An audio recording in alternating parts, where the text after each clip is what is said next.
এটা আর একটা সবুজ পার।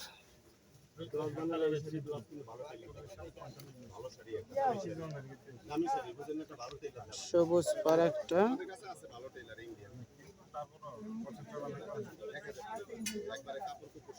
একটা আছে ফিরোজা পার,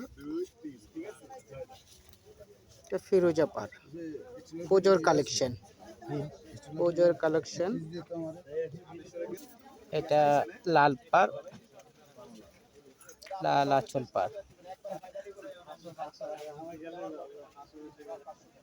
পুজোর শাড়ি, নতুন আসছে শাড়িগুলো। তিনটা পার আছে, পুরো বডিটা এইরকম, তিনোটারই এইরকম কাজ করা। যাদের ভালো লাগে, পছন্দ হয়, আমাদেরকে ফোন নাম্বার থাকবে, ফোন নাম্বার দেওয়া থাকবে, অর্ডার করবেন।